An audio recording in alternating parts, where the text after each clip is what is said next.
Hello, everybody, and welcome once again to the Patient Players Podcast. My name is Daniel. I'm joined, as always, by my co-host Jordan. How you doing, Jordan? I'm doing good because this episode contains the answer to life, the universe, and everything. Right, we just don't know the question. That's the whole point. We're Exactly. here. Wait till the end of the podcast when we get to the questions and answers, and maybe we'll Nice. find the question. Nice, yeah. Welcome to the podcast. You're listening to the July 20th episode, which happens to be episode 42, as you might have gleaned from Jordan's bit. If you know your cultural book backgrounds. Cultural and a movie. There's a movie. I've read the book, but I know there is a movie. I've seen the movie. I have not read the book, so we complete each other, Daniel. Oh, as always. That's why we make such good podcast hosts. As always. Don't you know that's how it works? That's the requirement in order to pull off a podcast together is you have to be perfect balances to one another. Oh, that's awesome. You're the NA to my CL. I'm missing something. Just salt, you know. Oh yeah, the sodium. Okay, I get it. I Yeah. get it. Isn't like hydrogen and oxygen more of a common bond? Yeah, but also I'd say we're more saltier than hydrogen-y. than watery or more salty. Water's like you wash something down to remove the salt, so it's like the opposite of being salty. People are pretty watery, especially when you submerge them. Ah, man. Well, if you are new to the podcast, this is a podcast where we're going to talk about video games. We talk about what we like to call playing in the slow lane, gaming in the slow lane, Gaming one of the in two. the old lane. that was last episode. You can't just make this a new thing. This is I think it was 2 episodes ago. I think I brought it back last episode, so now it's becoming a thing for me. Oh no. Yeah. You can't just decide things are things. Hi, welcome to Patient Players. We video game in the old lane. All right. Well, what that actually means. I need to say like in the old highway. It needs to be like completely just off. The old boulevard. Hi, we play board games on the old highway. That's not true. What is true is that we are going to be talking about the games that we like to play each week, but we are rarely, although I think I know at least one exception this week, but we are rarely jumping on games that fresh release and come out. We're rarely paying full games for the games that you'll find on the top of most hot news articles. Instead, we take it a little bit slower. And so there are games that we like to enjoy and get the full experience out of. You'll hear us come back to the same games week after week. You'll hear us talk about sometimes there'll be updates to games that we love, we'll go back to, or even older games that have become more manageably priced and or free with certain services and or just free. And sometimes we come around on those and play those for a while. So, you know, I was thinking the other day, what if we get like real old one day and have families and stuff, and we make a podcast about like, hey, you have a family and a job that's taking up all your time. Here's games that have a pause button or something. Imagine a podcast just on games that you can play feasibly as a family adult. It's like gaming in the frozen lane. Exactly. Are your kids just like, you need to respond to their whim and beckon at any moment? Get this game because it's pausable. Oh, I think that was the name I made up for it. My brain, like plausible something. It was like a play on words. Pausable but plausible. Yeah. Plausible play or something like that. Yeah. Plausible players. There it is. That's for our theoretical physicist podcast. Yeah, exactly. Oh, whoa. Ugh. I would not be a good host on that one. But you would be at the same time. Oh. It's the quantum Jordan. Oh. You have quantum intelligence. You actually simultaneously know and forget everything until your knowledge is tested. Well, you just blew my mind. Good heavens. So we'll talk through those games we're playing. We'll talk through any deals that we want to call out that we found or taken advantage of that will get you playing any older games or any updates that we found fun or any news that excites us. Really, whatever we want to talk about, you're going to hear us talk about it. That's why it's fun, because we like to talk about them. And at the end, the best part of the podcast is our questions and answer section, where we will be taking your dear, tender emails that you have written to us over at patientplayerspodcast@gmail.com. Hold on. Is this episode sponsored by Tinder, the hit dating app where you swipe and stuff? I mean, you could swipe us on the podcast and then send us an email to let us know you did that. Swipe us off to your friends, guys. Just start swiping on your screen until it sends to everyone in your contacts. Is that how that works? What podcast app do you have? It's called Swipe and Send. It's not. I'm kidding. But I wish it was.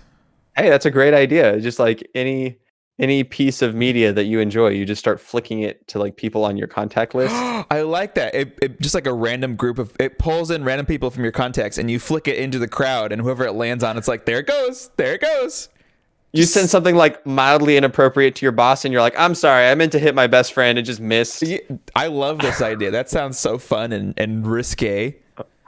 Oh man, it's like there was that app that you sent me a while ago where you send pictures to people, but it's just a random picture pulled out of your photo library. Yeah, that was weird because it's so like fun.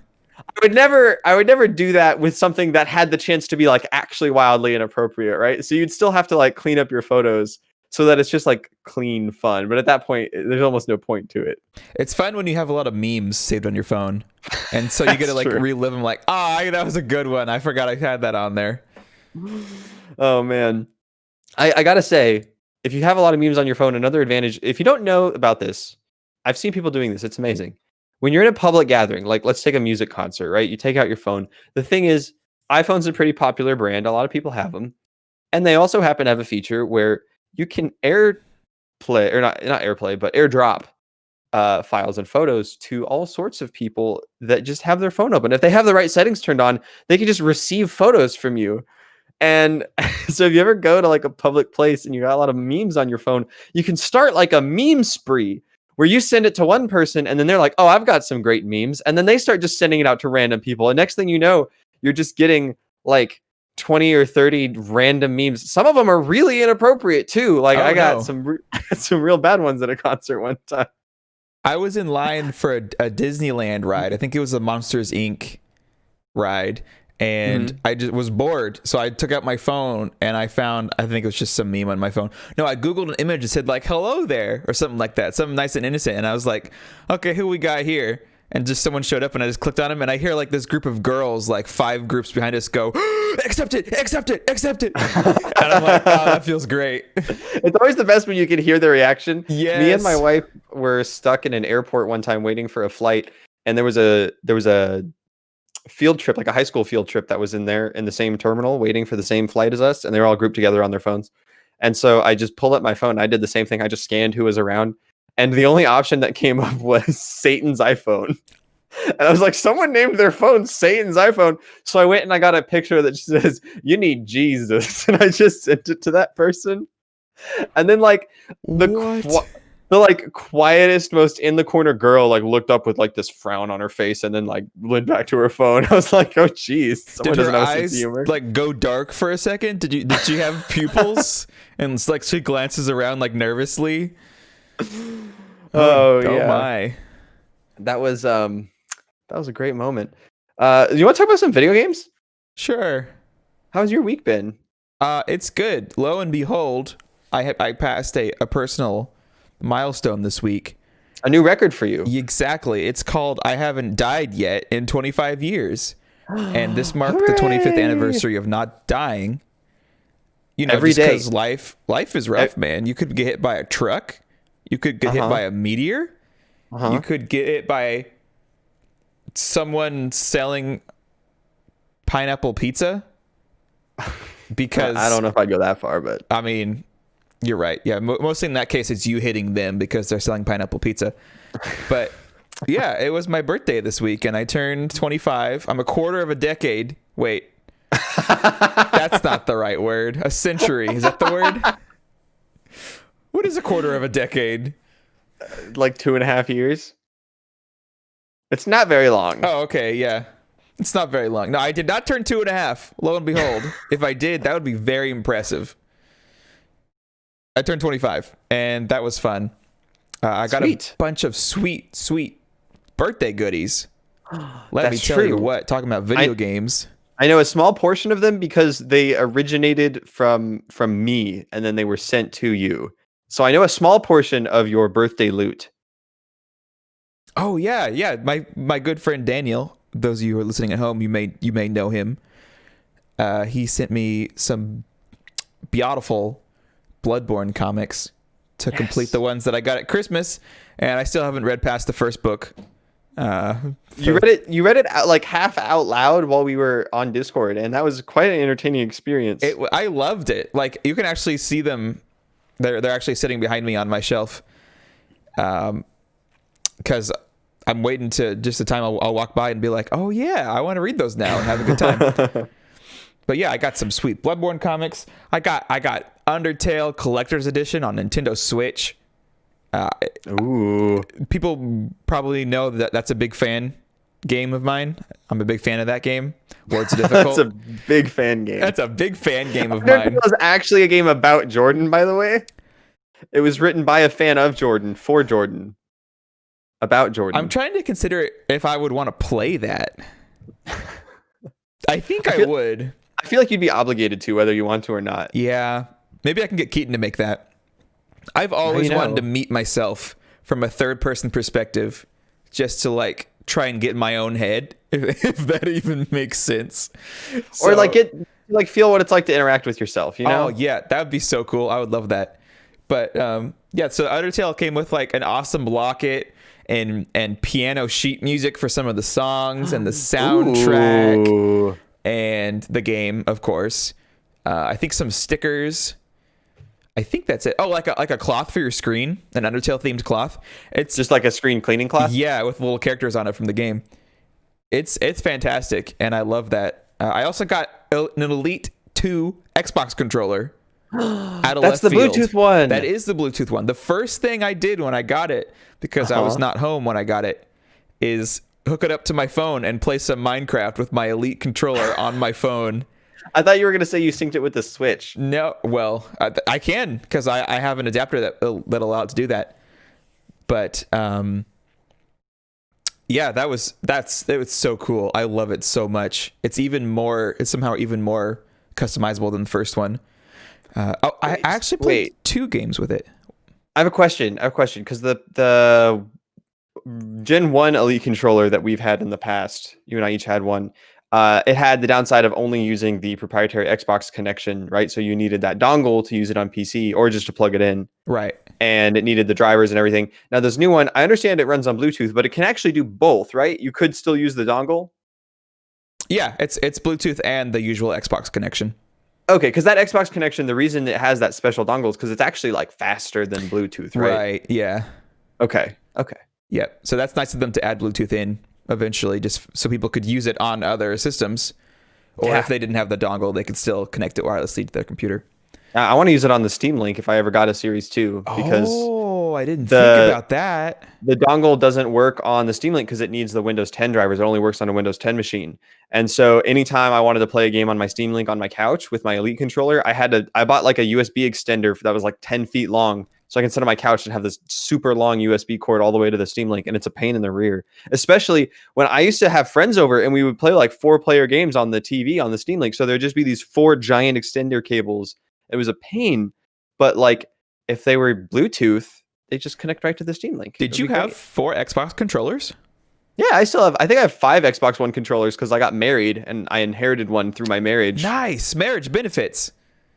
That's awesome. So yeah, I played Minecraft with my Elite controller, but also something else, the second game that I played with it is Wilmot's Warehouse. On phone? On iOS. Yeah, it's $5. Is that new? No, it's about a month old, but you can get Yeah, dude, you can get Wilmot's Warehouse. I don't think it made my top favorite games, but it might have made my honorable mentions. It was definitely one of my favorite games from PAX. Last year? It's been 2 years. 2 years? Okay, wow. That was the first time we played Tunic as well. Okay, that's right. Yeah, so the reviews on it are kind of bad because people don't like the touch controls.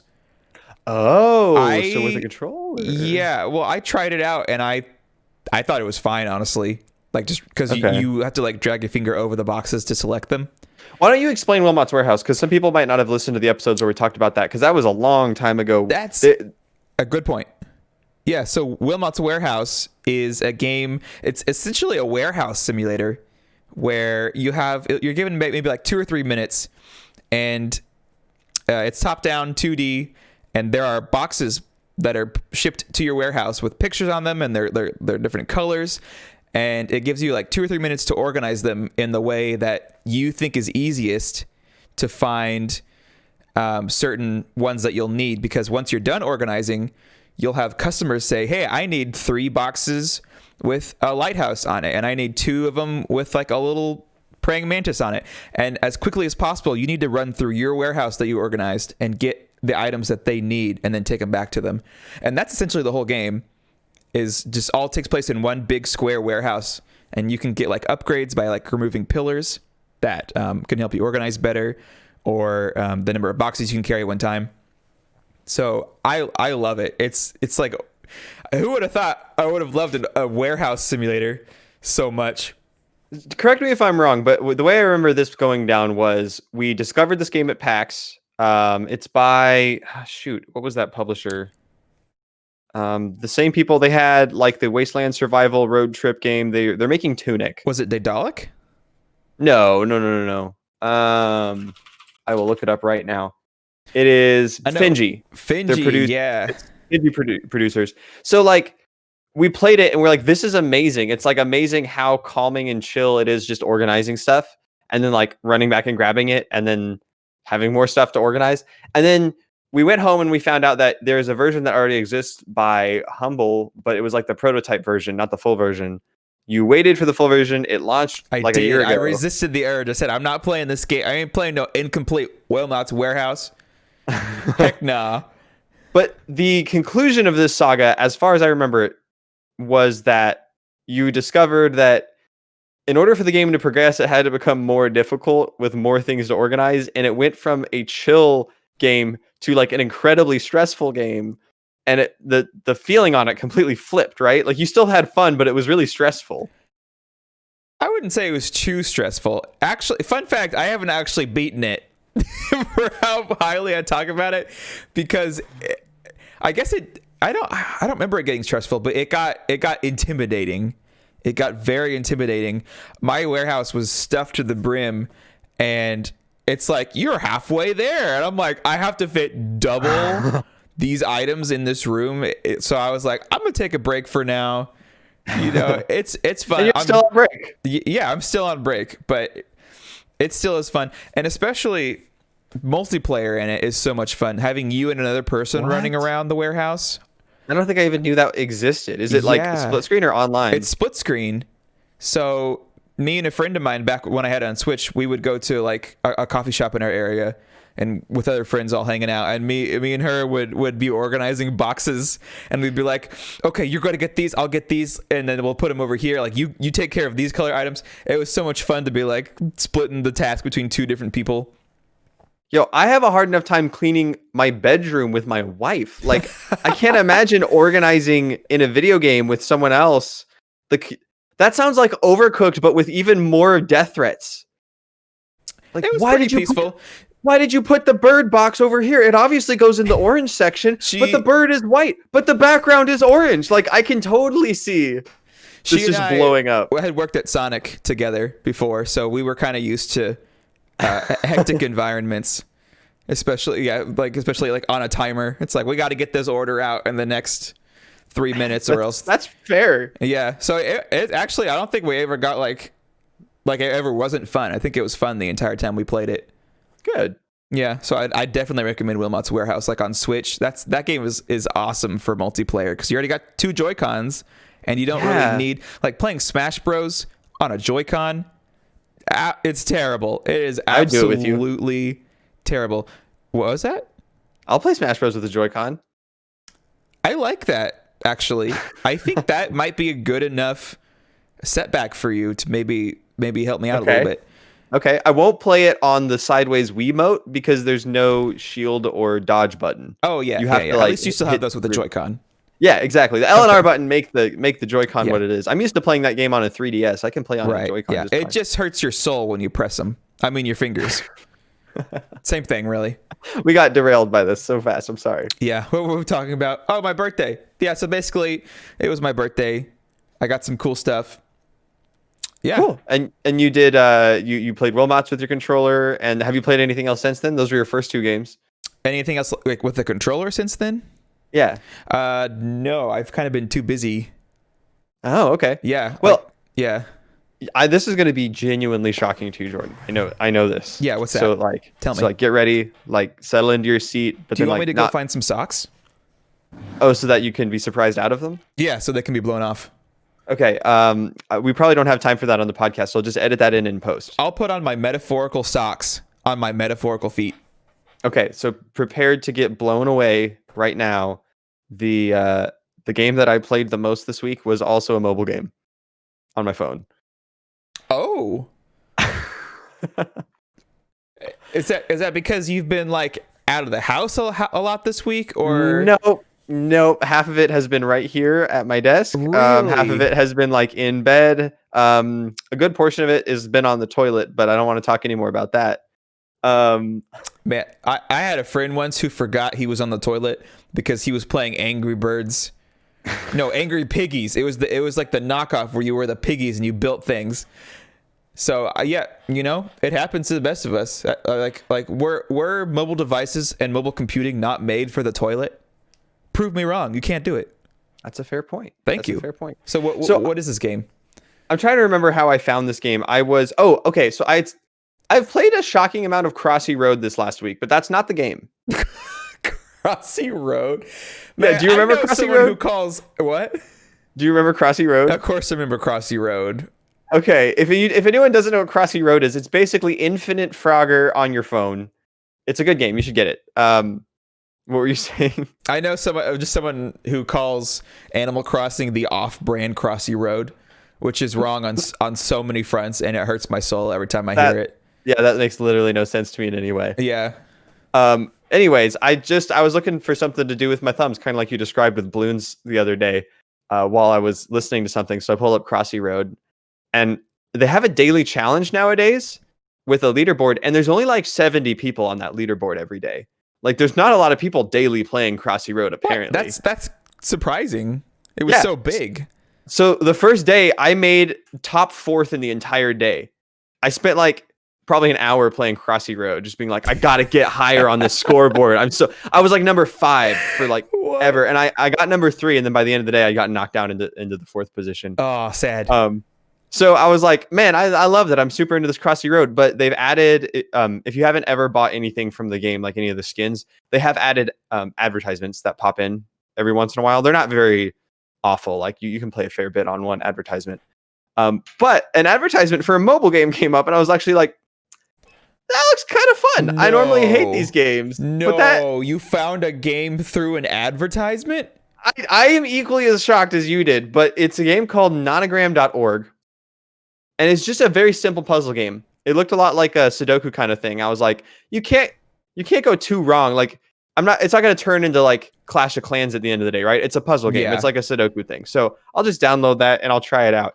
And I played it and I fell in love with it. I played a bunch of it. Sorry, and remind me what it's called again? Just asking for a friend.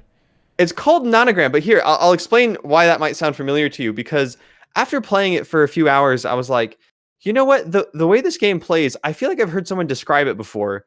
And I feel like there's another game with a different name that's just the same thing. And I Googled it, and sure enough, Picross is just Nonogram. Yes, the game that Keaton talks about so much. Yeah, Nintendo makes some really good Picross games, so I've heard, on the DS and 3DS. I've never played them, but Nonogram puzzles and Picross puzzles are the same thing. There's also a third name. I think they're called like Graphy puzzles or something. Well, they also make Picross games on the Switch, right? I don't know. Yeah, I literally never paid attention to Picross before. And he got his mom into it on his Switch. I could wow. Be wrong, okay. Well, I'm pretty sure they're super fun, and I'm insanely good at them. Like, I love them. They're so fun. Okay, so I had never played them before, so I want to take the time to explain to you, dear listener, what a Picross game is, or a Nonogram game is. Basically, imagine a grid, and it can be a 5x5 grid, 10x10, or 15x15. Those are the ones that I've played. That seems small. And then each square can either be filled in or not, and you're trying to fill in the ones that are supposed to be, and determine which ones are supposed to be filled in. The only clues you have is that each row and each column tell you how many squares are supposed to be in that row or column total. So you have to start matching them up and using logic to figure it out. So like, if you tell me that this row in my, let's take like a 10x10. I have a 10x10 grid. let's say you tell me that the third row has 8 squares filled in. Well, automatically, I know that whether the 8 squares are all the way on the left, and they're 8 squares connected. So it's not like 8 of the 10. It's like there's an 8 square block in here. And so if you have like a 2 square block and a 3 square block, it won't say 5, it'll say 2 space 3. Okay, interesting. So if it says there's like 8 squares on a row, then you know, okay, well, if I have 10 total and 8 of them are in a row together, then I know that the middle 6 have to be filled in, because whether it's shifted all the way to the left or all the way to the right. So you kind of come up with those logic tricks, and then that's like the very first layer. And then the second and third layer that I'm starting to understand is like, okay, so if I fill anything on the top or bottom row, I can immediately look at that column and know that that's the first block. It has to be the first block starts with that one, so I can fill all those in. And like, there's layers here. I'm not trying to explain it all over an audio podcast, but the point is that it's a super fun logic game I've never played before, and I'm deep into it. I'm like so excited. The Nonogram app also has ads, but if you can pay like $5 to remove the ads or whatever, and I wanted to see if I stuck with it all week, and I did. So earlier this morning, I actually bought it. And nice way to support a developer in need. Yeah, I think it's called nonogram.org because I believe they also run nonogram.org, which is a way to do it through a web browser. So go check it out, man. Cool. Wow, that's interesting. I remember this was years ago, but I remember just every time Keaton got on his Switch, it would pop up saying Keaton's playing Picross, like so much. And I was like, geez, this guy likes some Picross. And I would see him in person and he's like, Jordan, I've been playing so much Picross. And he tried to get me into it by like showing it to me. And I was like, I have no idea what's going on. I'm glad that you like it, Keaton, but I don't understand any of this. I think it's pronounced Picross because you're picking at the squares to make crosses out of them. I think it's supposed to be Picross. Oh, yeah. I always called it Picross. like PictoChat. Oh, interesting. Picross. Picross. So yeah, I've honestly played a ton of nonogram.org, and it's great. So I don't have anywhere to go with that conversation other than it's fun. Wow, and I've been playing a bunch of mobile games. That is hilarious that you found that through an ad too. Yeah, does advertising work? Oh, just did. Yeah, except there's like 35 ads that I've been getting as I've been playing these mobile games, and they all look like hot garbage. I don't want to play any of them. Oh my word! My sister was showing me a game yesterday where you're basically building a sandwich, but you know how you make a cube like out of paper? It looks like a cross on the page. You know, like you print out a piece of paper. I want to make a 3D cube with this piece of paper. And so basically the photo of it is like really elongated because you cut it out and then you need to like fold it up, you know, and it eventually folds up to be a square. I don't know what you're talking about, but I'm going to follow what you're saying. Okay. Anyways. Oh, like a T. Like, oh, okay. Yeah. No, I get what you're saying. Yeah. Yes. So basically it's that, but with sandwich pieces. And so you gotta like in the game, you gotta like flip up the cheese on there and flip the tomato over here, and then at the end you put the two slices together. So you gotta figure out like what order to flip your sandwich together. Yeah, exactly. And then her favorite part at the end is you get to eat it. You tap on it 3 times. She's like, "Look, you get to eat it. Munch."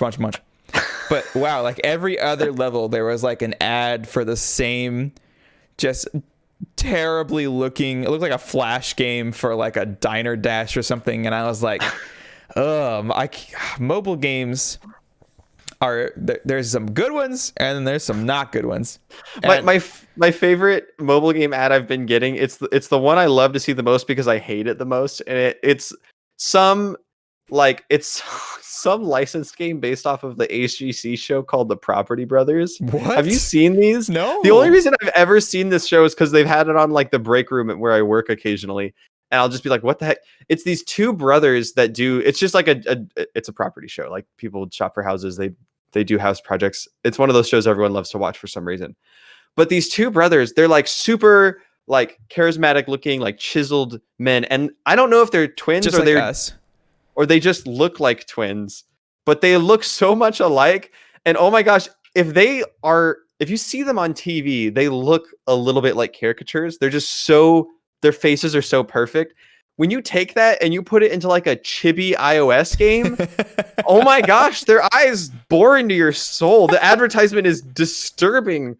They have like these puppy dog anime faces on these oh my like goodness. gorgeously handsome twin-looking brothers that have like this dead smile as they stare into your eyes. I would love it if you could send me a screenshot the next time you come across this. I guess you can't because you went ahead and bought no ads. I just got to start playing Crossy Road more, and then I'll come up with the Property Bros app ad. Oh man, good. I want to see these men. You download Nonograms, and then you play it until you find the Property Brothers ad. Man, I don't think I could download it knowing that PI Cross is a thing, and that Keaton would rather me play that one instead. I doubt there are other Picross games on iOS. None of them are like Nintendo, right? But they're all the same thing. It's literally the same game. You can just play Nonogram. Oh, so PI Cross is just Nintendo's version of it that they named that? No, I think it's just two names for the same type of puzzle. Right. So like Nintendo didn't invent the word Picross, and there are other companies that make Picross games, but there's also companies that make Nonogram games, and they're literally the same thing. I see. Okay. Interesting. It's like if someone had another name for Sudoku. Oh, okay. Or Yahtzee? Dude. Is Yahtzee a puzzle game? I thought that was like a competitive game. Well, no, it's like a board game, but just like the name of it. Apparently Yahtzee is what the board game is called, but I think the real game is called like Yacht Dice or Yacht something. It's like Gin Rummy and Rubik's Cube, how they're just the same thing but with cubes instead of I love Rummy Cube or Rummy Cub. Let me tell you what, so there are some different people in the world to tell you how it's pronounced. Didn't we have a fight about that like a year ago? Rummy Cub? Me and someone had a fight about how to pronounce Rummy Cube. I prefer Rummy Cube, but people have presented arguments for Rummy Cub where it's like I don't really. I'll say Rummy Cub if people want me to say Rummy Cub. I remember coming to the conclusion that I was right, and I think it was because we looked at because Rummy Cube is a brand, right? We looked at the box. Or we like Googled a picture of the box, and it straight up has the pronunciation on the box. No way. If it's Rummy Cube, I'll be so happy. It's Rummy played with cubes. It's Rummy Cube.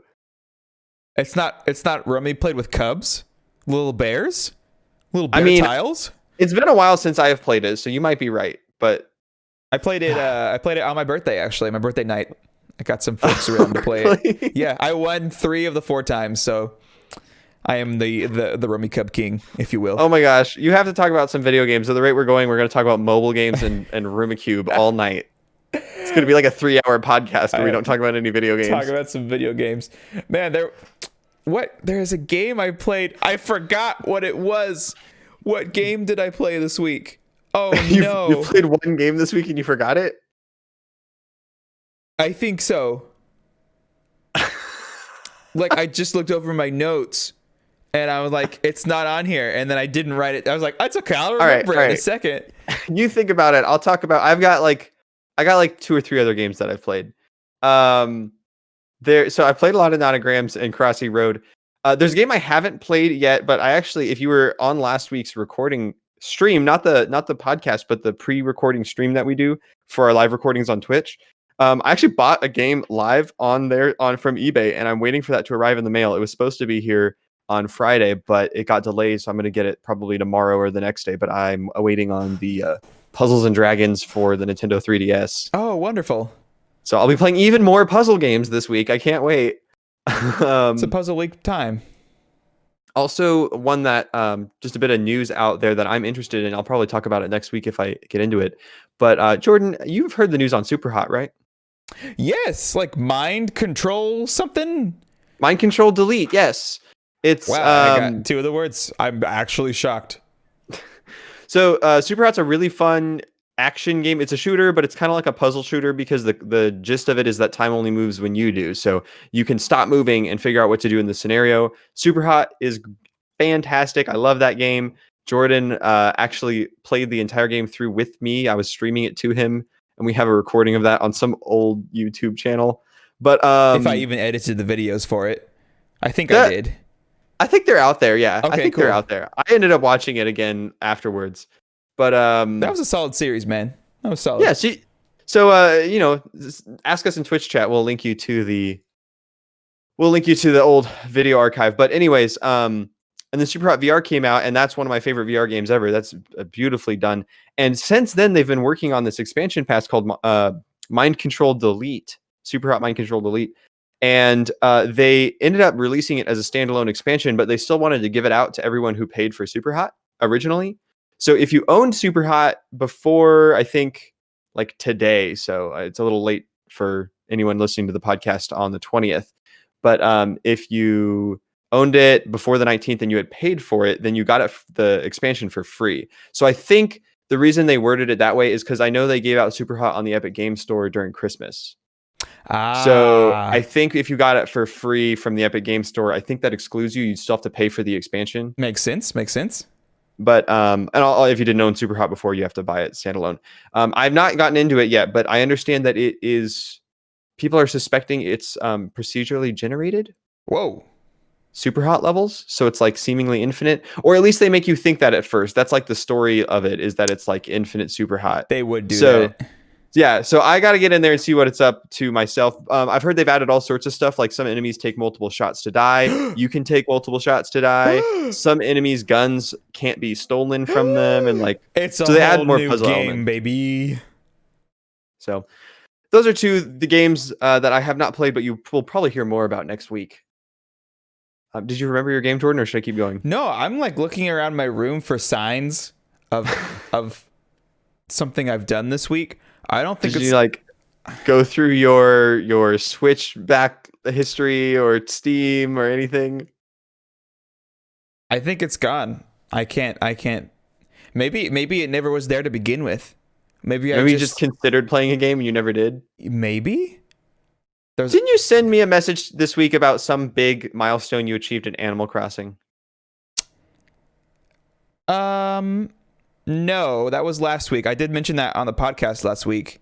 Yeah, you mentioned the fish last week, but then like there was nothing else since then? No, there was on my birthday. Yes. My save data got corrupted, and I had a mini panic attack that I lost like my 500 hours island. Oh my gosh. Thankfully, it just re-downloaded the game data, and bada bing, bada boom, it was all still there.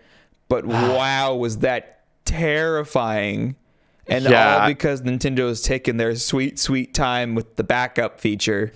Which you called out last week. You were like, come on, I hope it comes out soon. Oh, my word. Oh, yeah, and then my computer also crashed the day before my birthday. That's why you haven't played any games. That's right. I forgot you've been doing like computer triage, and I've been helping you over the phone. Yes, I contacted Daniel Incorporated, and he walked me through just like going through the BIOS, changing the boot order, reinstalling an OS. I had to make a boot flash drive from... It came down to a faulty hard drive, right? Yeah. Here's the weird part. I stuck it back in after I got it working. I had to install an OS on my second hard drive. So I stuck the original one that crashed back in, and it works just fine. It's just Can you boot from it? No, because I wiped it. Oh, that's right. So I've just used it for storage now, and it runs games and stuff. Cool. Don't know what on earth happened. I kind of like it this way, though, a little bit, because it's like my bigger one, and what I have the OS right now is on the smaller one. So it's like, okay, I can keep all the stuff on the big one, and then just the OS on the small one. I'm like, whatever. I did lose a lot of stuff, though. Not like a lot of stuff, but like, for those of you who are astute and keen of eye, our live stream layout is different because I had to remake it because my computer got wiped inadvertently. Wow. But you know, I like honestly, like I tend to wipe my computers once a year just because I love that clean slate feeling so much. Love the smell of fresh files in the morning. I do. Yeah, I love it so much. I like that. But usually, you know, it's consensual, so I back things up. So this time it was a little just, you know, forced upon me, but that's okay. Is consensual the right word? Well, let's keep moving on from that. But it's okay now because I remembered what the game was. Oh, good. Yeah. Okay. It came back to you. What was the game? Yeah, my mind was going through the conversation, and it's like, oh yeah, shoot, what was I saying a second ago? You got new files. Yeah, so yeah, I just reset everything, put it all back to normal. You know, I had to re-download. Man? What is the game? I had to re-download OBS Um, that's what got me thinking about it. I re-downloaded OBS, and last Friday, Paper Mario: The Origami King came out. Yes. Which I only pre-ordered because I had like a Best Buy coupon for a discount. So I was like, I have literally nothing else to spend this on, like no other games that I care about. So I was like, I'll give this one a try at a discount. And I'm about 4 hours into it, and I am actually very happy that I picked it up. Yay! Because you were so worried about everything, right? I was, and it did require a mentality shift, which I think we'll talk about in a bit. Having had a sneak peek at our email section. Okay. But, Stay tuned. So I streamed 4 hours of that on, I think, Friday night, and I had a blast, honestly. Like the new combat system can get really difficult. And the story's really cute. It had me laughing like a lot more than I thought it would, with its witty characters and a wonderful charm. Okay. 2 questions for you. 1, do you care that the minions don't have names? Or is it as silly an argument as I thought it was last week? No, I still care about that. Okay. But I still care about that. Second question. Question number 2 here. I know it's in there somewhere. Okay. I know it's hiding in there somewhere. Where did they Nintendo up this game? Where is that little Nintendo stank turd that's in the middle of the game somewhere? I feel like I remember something like that happening, but I don't remember what it was. They're too good. They hid it from you. Yeah, I'll have to, when it happens, because it will happen, I'll have to like write it down. Yes. Because, I mean, we've talked about Animal Crossing and Pokemon way too much on this podcast to believe that Nintendo released a game that just makes sense and works. Yeah, there's always one thing in a Nintendo game that should be a thing that makes sense and should be simple, and Nintendo's like, let's go all the way around the leaf to fix this problem instead of just, removing the leaf. To quote this is A Bug's Life. We're talking about ants now? What's going on? I don't know where that came from, honestly. Paper Mario just gets picked up by some bugs and carried off. Yeah, exactly. Yeah. Okay. So you're going to reserve opinions beyond what you've said until a later point in this very episode. Well, I mean, I've mostly stated my opinions, but maybe I'll have more to say on it based on, what our email section has to say about it. Okay. Well, we will get there. We will get there. So I talked a lot about the mobile games I played and the games I didn't play. I did actually play a couple video games this week. One of them, I'll just do a quick mention here. I'm really surprised that I booted this up at all, but during the weekly Dungeons and Dragons game that I play, I was trying to think of something to do last week that is... Because like Dungeons & Dragons is the kind of game where you have to be invested in it mentally. You can't be thinking about something else, or else you're not going to be role playing at all. You're just going to be like mindlessly doing actions. That game needs a pause button game to be in the background. Yeah, but at the same time, it's like you have to be fully invested in knowing what's going on. But then like, especially when you're in combat in between turns, when like you already know what you're going to do. Sometimes with other players, it just takes like 10 minutes for you to be able to do something. So you're just sitting there. And when you're in person, you're way more invested in the group and the social interaction. But like online, it gets so rough. You're just sitting there. So I spent like probably 20 minutes of the session just thinking like, what can I play? Like, I can't play this. I can't play this. This is going to make me playing this video game is going to make me play D&D worse. So I sorted through a bunch, and then I just found one. I was like, I'll try it. And I booted up Just Cause 3. Oh, wow. Yeah, because that's that an old game at this point. Yeah, I mean, 4 has been out for a while. I think they gave away 4 on Epic. I think I have 4. Didn't know 4 was a thing. Yeah. But I started playing Just Cause 3, which is like a fun open world game, because I remember playing it like if you're not doing the story missions, it's just open world. So you're just flying a plane or driving a car, and then you like come across an objective and you cause some chaos and blow some stuff up, or you like find a race. just to have something to do with D&D, and it was great. It worked perfectly. No, like why do you like blow up stuff and find a car? Oh, I see. You're reaching for the pinnacle of gaming humor, which is the gaming name where you just pluck it out. You say just cause. Uh-huh. Just cause. Yeah, just cause. that's the name of the game. Just cause, Jordan. He said the thing. I did it. I did the thing. Anyways, it worked out super well, and that game has a pause button. That game is pausable. Just cause is pausable? Just causeable, plausible? I'm confused now. Wow, I guess that makes sense. But yeah, I'm so still surprised they didn't add like some online aspect to it somewhere, just because it's 2020. Or I mean, it obviously didn't come out in 2020, but you know, I mean, there are leaderboards and stuff. But yeah, there's totally a pause button. So I'll be like flying a plane, doing like loop-de-loops through brick walls, and thinking about like, what would my character say in this situation? And then I can just like pause and look at a battle map and being like, I want to attack this guy. And it worked out great. I think if I ever get bored in D&D again, I'm definitely just booting up Just Cause and derping around and shooting grappling hooks at people. It was super fun. Man, that's cool. That's yes. I remember like I'd never played it much myself, but I had a friend who would love playing it. And back before like Discord was really a thing, like back in high school years. Mm-hmm. Like I would go over to his house and he would just play, and I would just watch him play. Like that game is just fun to watch, just running around. Like I'm going to tie this, this car to this person. Yeah, sure. Why not? Drive around, the person's like or like surf on an airplane. Just cause. Like that's the name of the game. My favorite thing is when you attach 2 different grappling hooks to a helicopter and then to the ground, and then pull it down slowly as it flips around. Anyways, very fun game. I'm realizing that I hope the environments are varied more than I thought they were, because I played a lot of Just Cause 2. I loved that game when I was a little kid, because I am so sorry. I had the demo for Just Cause 2 on PS3, and I played that demo for probably like 20 hours. The demo? Because it would let you play for I think 30 minutes, and then it would kick you off. And so you could just do whatever you wanted for 30 minutes. And so I had a friend that didn't play very many video games. Wait, and then you just reboot it up and you get another 30 minutes?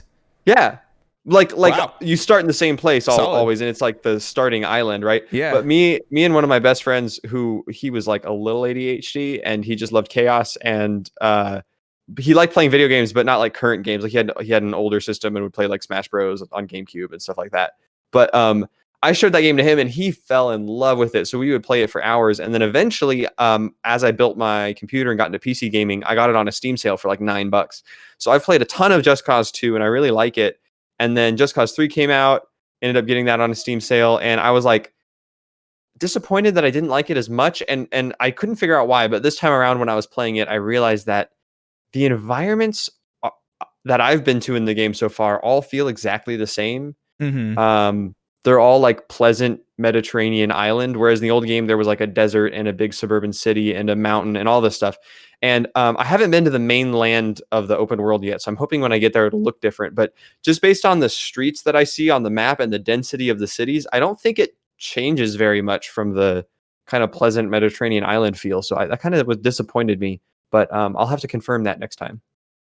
Interesting. I wonder if the 4th one has that kind of problem, if that problem does remain. Yeah, I know that the 4th one's big thing that kept advertising was that there was like the bad guy was using a weather manipulator, so there would be like tornadoes and stuff. That was the big thing, was that you just be like doing a mission and a giant thunderstorm would come through, or a tornado or something. That's a weird big thing to have. Yeah, I'm sure it would add to the chaos. Huh. I would hope you could like get that at one point in the game for yourself. Oh yeah. Hey, in the 3rd one, I have all the DLC, and I actually completed like a science lab DLC when I played a year or 2 ago. And the reward for that is a lightning gun that you just point somewhere, and a giant lightning bolt from the sky goes at wherever you pointed. And I have to not use it because it breaks the whole entire game. Like there's nothing you can't just point lightning at and win. And so I love that. It just turns the game into kind of a goofy show. So like when I was playing D&D, I was just like shooting guys with guns. And then if it ever got too difficult and I had to like start thinking and getting distracted from D&D, I would just point the lightning gun at my problems and it would all go away. People in life should point more lightning guns at their problems. You know what I'm saying? Sure. It's words to live by. The way you said that, it may be like in real life, Jordan would be like, I want to point a lightning gun at my problems. What if What if your problems are inside you? Yeah. Yeah, you got to get that internal lightning gun and you got to point at those problems and you got to pull the trigger sometimes, man. That's how you find the spark of life deep in your heart. Is that what we're saying? Sometimes you look it down at your little Pomeranian little bud and you're like, it's foaming at the mouth and you're like, it's too late. It has rabies. I got to pull the trigger. It's that kind of moment. Are we still talking about something inside of you or something completely different? Because I'm very confused now. Well, it could be. You could have an internal Pomeranian if you want to. I wouldn't recommend that. But, like a metaphorical Pomeranian. Maybe it represents all of the problems of that which you need to stick a lightning gun to. Anyways.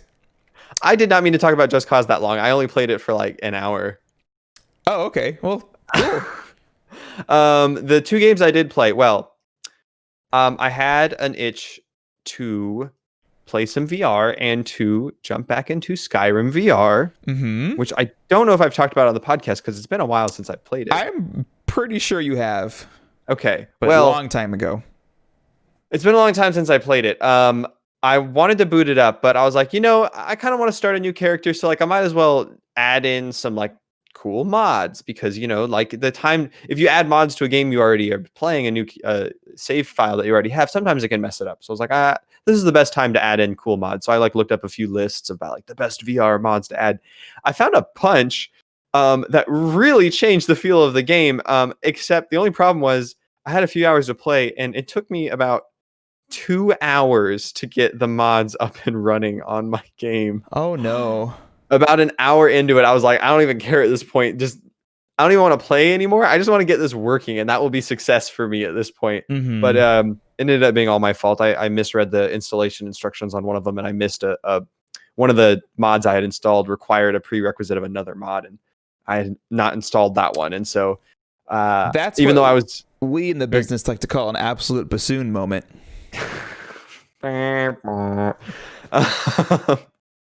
I did feel like an absolute bassoon. It felt real bad. But man, 2 hours of potential gaming time wasted. It wasn't wasted. It's like years of academy training wasted. You just can't get it back. I got to achieve some victory over the machines, even though computers were a mistake. You and I both had computers were a mistake moments this week. But at the end of the day, I was victorious, and I played Skyrim VR with a mod that instead of giving you just ghost hands, it actually maps your entire body. So you have a character model now. You can like see your armor and stuff. And the benefit of that, like I wouldn't do that if that was the only benefit. The actual benefit is that it adds sheaths to your body. And so you can just pull out your sword. So instead of like hitting the item menu button and like going down to sword and hitting like put in right hand or put in left hand, you just pull out a sword and you're holding a sword and you stab a guy. And I'm like, this is awesome. That's the perfect VR experience. There's more. There's way more. But wait. Hand gesture based spells. So like if I have one spell equipped and I want another spell equipped, I can just like flick my wrist a certain direction and boom, I have the other spell that I want. Oh no. So there's like all these mods. It's what was it? Onward? Isn't it Blade and Sorcery? No, the RPG one where the Orbis VR. Orbis, you had to memorize the rune and cast your hand and to draw it. There was actually a glyph drawing mod that I did not ever get into. I ended up uninstalling it before I used it because it had some other stuff that was messing up my game. Oh, I see. But it's called Mage VR for anyone interested. There's a glyph drawing one, but I'm just using one called I think it's like Verk VR or something like that, and it's the one that maps your body, gives you the sheaths, and lets you do hand motions to switch around your spells. But even that is really helpful because anytime I play Skyrim, especially in VR, I'm always switching weapons switching spells all the time, and so having to open menus kind of breaks up the game a lot and makes it really slow. But being able to do it all without pausing the game was awesome. They even had a portion of the mod that I didn't end up using, but you could like. They had item menus that were in world. So you'd like pull a backpack off your back and you'd like hold it over an enemy and the stuff they were carrying would pop up and you'd like drag it into your bag and the game would never pause. Whoa. Yeah, I didn't get into that one, but good heavens. There's a lot of people who have put a lot of effort into making Skyrim VR a game that you don't ever need to like pause. You can just keep playing. And that's what's really cool. And instead of trying to play like a certain character that plays a certain way, I've just kind of been doing whatever I feel like this time around, and it's been great. Like I haven't been playing on master difficulty. I've just been playing on like the normal difficulty and walking into a room. I'm not trying to stealth anything. I'm not trying to like crouch down because in VR you have to actually crouch. And, like, I'm not interested in like crouching in my office for hours doing playing this some game. squats, playing video games. Yeah, I just want to stand there swinging my arms wildly, shooting bows and arrows at people, bashing them with a shield, shooting them with lightning. It's been a blast. It's been very fun. That does sound like a blast. Wow. I never would have guessed there was like a community of people making mods specifically for the VR version. Because did it have good reviews at launch, or am I thinking of Fallout VR? Probably Fallout VR, but I think that was mostly Oculus controls related, which they have addressed because I have Fallout 4 VR and it seems better. I thought it was also just menus and I don't know, just glitches out the wazoo. They've updated it a lot, the VR version. Okay. I remember one of those Bethesda VR games when it came out was just garbage. Let me tell you, I went to the popular like mod hub called Nexus Mods to look for these Skyrim mods, and they have like sort by like top of all time kind of thing. So I was just looking through really, really popular ones for VR, and man, if you search by popular for all time, you get a bunch of like physics engine fixes and like total overhaul of magic systems, and like here's I don't even know, like this actually adds an entire quest line back into the game that was like 90% completed and then they removed from the game for some reason. So we just like re-enabled this NPC with this mod and the whole quest line comes back and like it's this huge thing. Oh, that's so There's cool. a bunch of those.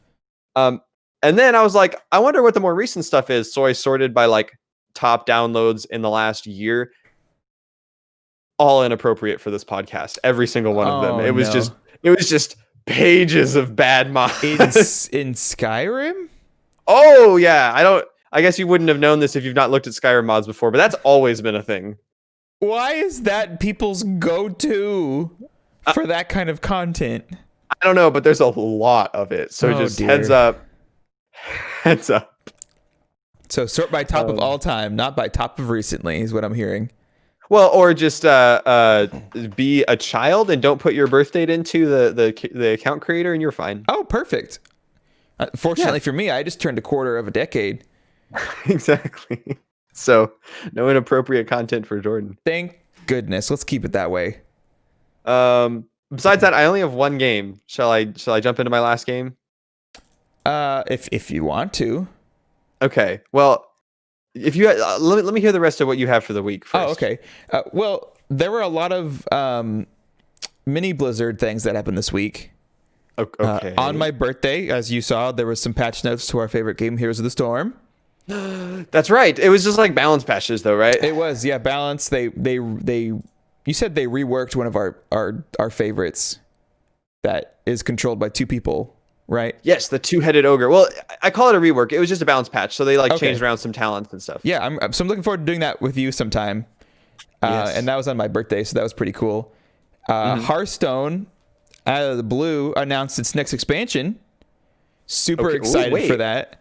Didn't they just have one, or am I forgetting something? No, they do 3 a year, so it's the second of the year. Yeah. I didn't know it was that fast. I was thinking like once every year or two, like WoW, but I guess it makes sense for a card game. They've always done 3 expansions a year.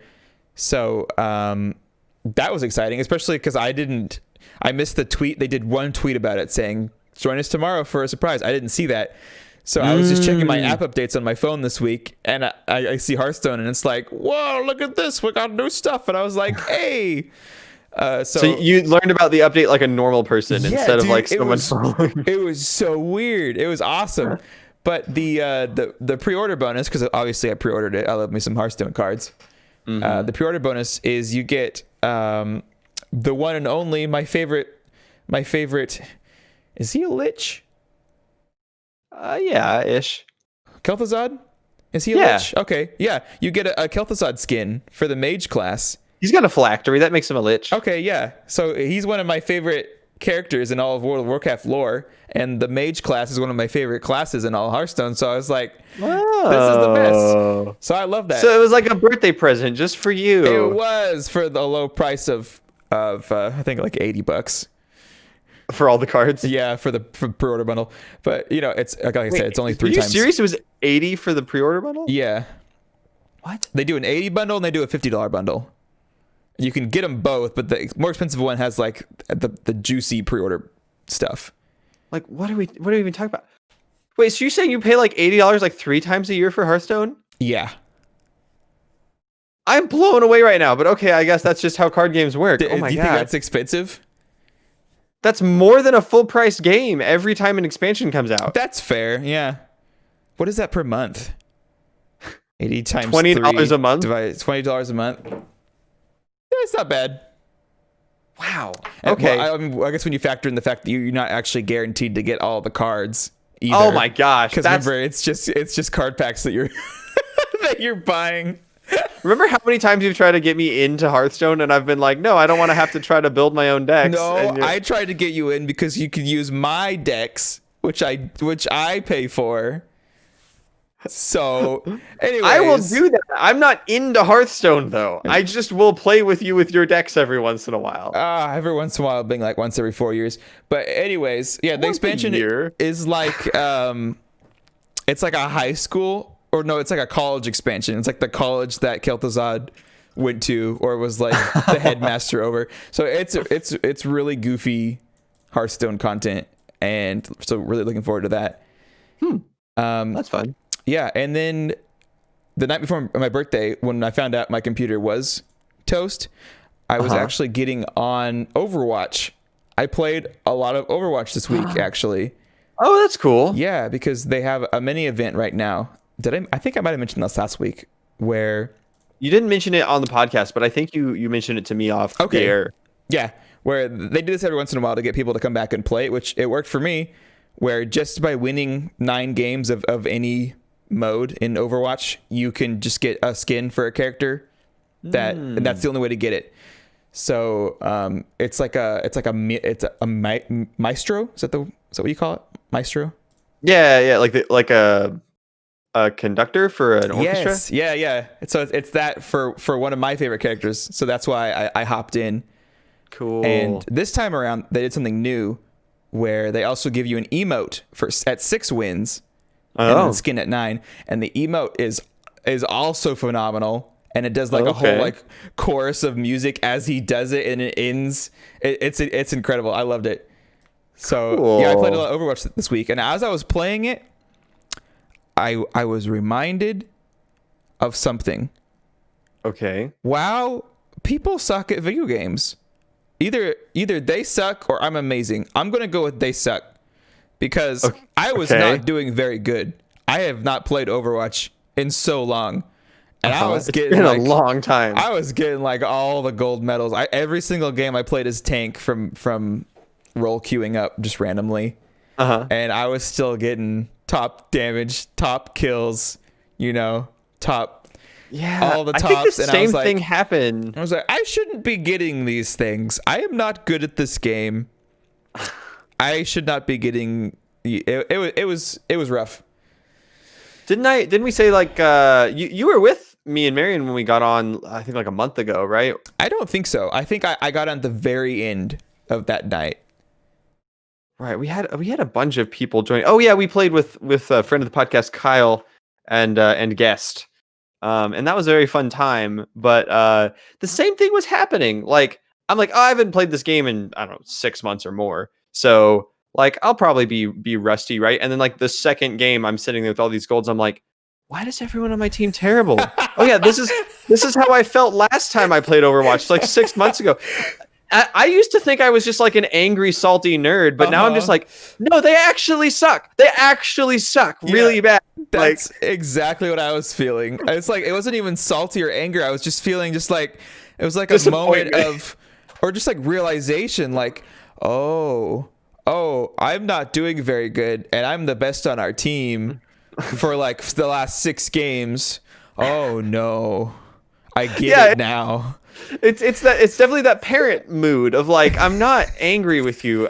You should be better by now. Like, I'm just disappointed in your performance. Like, you've done foolish things and they've cost the whole team. Like, we're all disappointed in you. Yeah. Yep. But it's still a fun game. I'm happy I did it and I got the cool skin. Once I got it, I was like, quit. Exit. Yeah, you say, oh, you only need to win 9 times. I'm like, look, I remember when we tried to get the loot boxes every week where you had to win 9 times every week, and that was awful. That would take like 2 days sometimes because, again, people are just terrible. Yeah, I think it did take me, I'd say 16 to 18 games. Ugh. Yeah. Oh, man. Wow. That's about all I played. Yeah, that is a lot of Blizzard news. What I played this week. Cool. Shall I go into my last topic before we go over any deals for the week in our question and answers? Please do. All right. I'll be perfectly honest. This is less a talking point and more of a confession, Jordan. Okay. I had forgotten something you said last week. I had forgotten that when you said, hey, I'm going to go further in Monster Hunter Iceborne, since we aren't playing it together as much anymore, and we were all like, oh yeah, that's cool, go ahead. And then last week you were like, yeah, I said that, but I never actually went very much further. Mm-hmm.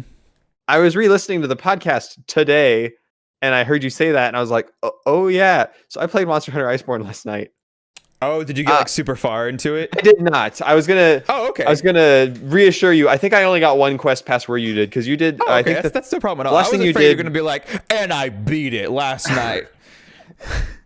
I would not do that to you. Oh, thank goodness. You did. You took down the like annoying poisonous Tobikadachi, right? I did. Yes. It was not annoying at all. I beat it first time actually. I beat mine first time. I just died a few times. It was annoying in that sense. Oh, I didn't even die. So I did really bad in that fight, and I've forsaken my first love once again. I'm no longer using the insect glaive. I've gone back to the longsword. I thought the insect glaive was your first love. I'm so confused. It was. So you've gone back to your second love. I said I forsaken my first love. Oh, by abandoning it again. Yes. Gotcha. Okay. So I have a long history with weapons, and I don't have a long history of weapons in Monster Hunter. I only have played one other Monster Hunter game, but I played the Insect Glaive a bunch on Monster Hunter 4. Came into Monster Hunter World, I was like, I love the Insect Glaive, I'm going to pick this up. And then I was like getting kind of bored of the same thing every time with throwing the bug and bringing it back. So I tried out the longsword, which I'd never used before, and I really liked it, and I played the rest of the whole game with it. And I think on a previous podcast I had mentioned like switching back and being like, ugh, I'm in love again. Like, I love the Insect Glaive. I don't know why I ever left it. It's so fun. I remember why it's not fun. It's because it does no damage. And like, I know if I was better, I could do more damage. But at the same time, so it's a skill ceiling kind of thing where it's like the best players can just destroy with this, but it's really hard. Not necessarily, because I think it's like if you look at tier lists of Monster Hunter weapons, most people consider it like mid to strong. But like longsword is up there as like top tier on most lists. Oh. Just in the amount of damage it can output. And I like fighting that poisonous monster. Like I fought it forever and I was winning a lot. I just wasn't outputting enough damage to actually put it down. And so the fight went on forever and ever until I was out of antidotes and I just died and it sucked. But I switched back to the longsword and I was like, oh yeah, this feels much better. And then I immediately went up against a flying monster. Specifically the Paolumu, but the upgraded one that can put you to sleep over and over again. The sleepy one, yeah. And I was like, oh my gosh, this is so much worse. Like because you didn't have the insect glaive, it was worse. Because I couldn't jump up and it was just flying and I'm just on the ground with a sword. And I'm like, okay, well, I did find a way to deal with flying monsters better. I did not know this. Did you know that in Monster Hunter World, if you know the shootable ammo, the bright moss that can like light up an area that's kind of useless? The bright moss.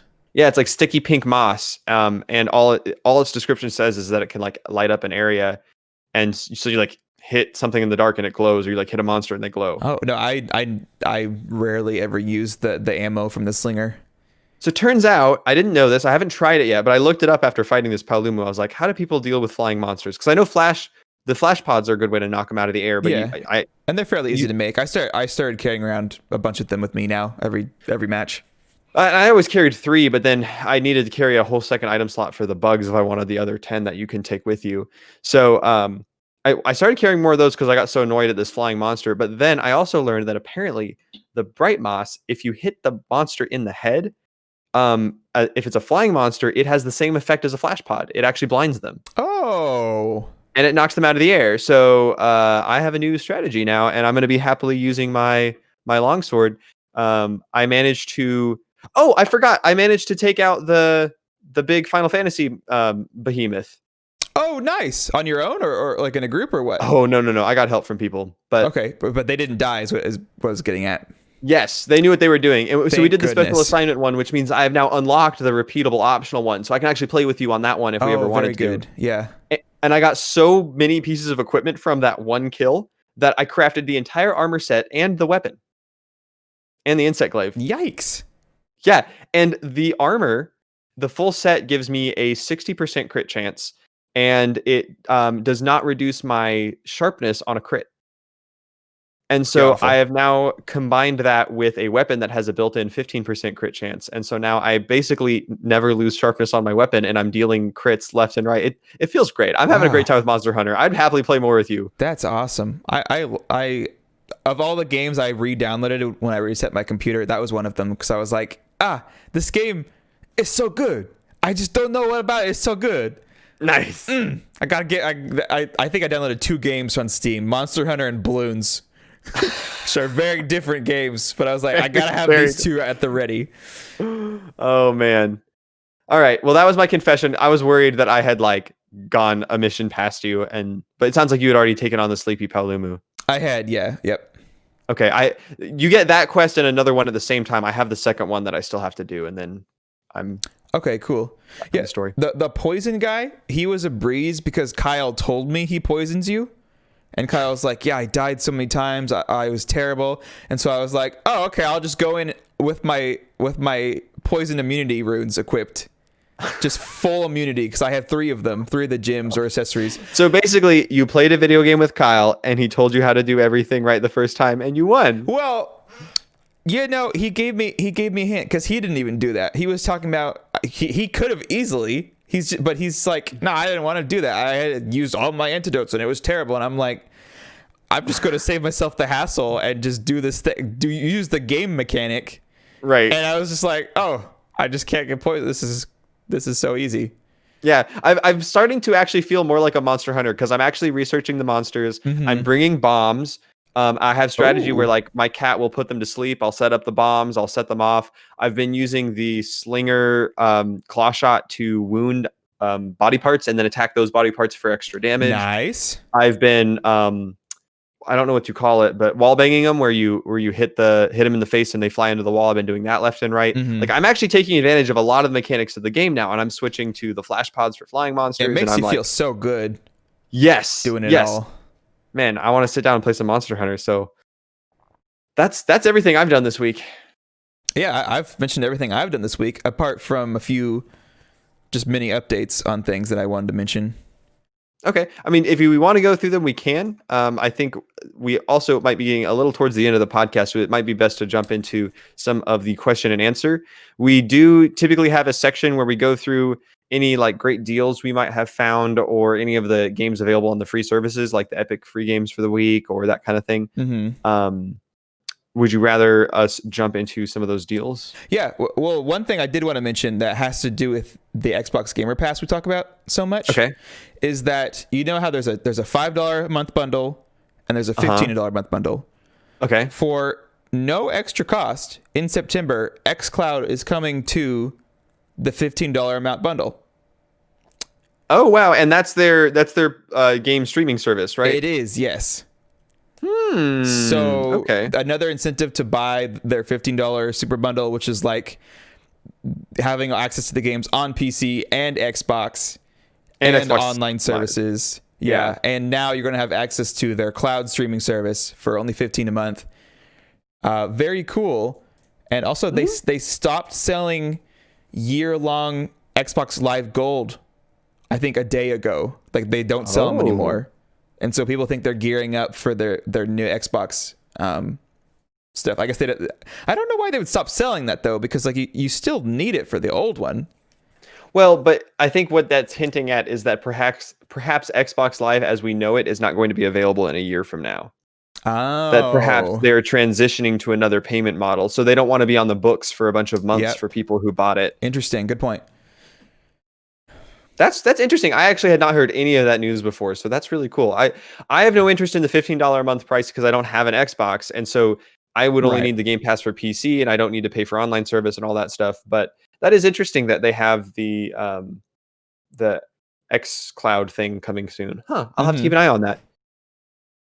Sweet. Yep, and that includes like access on your mobile phone, which I still don't think internet is like good enough on phones to stream a full-fledged video game.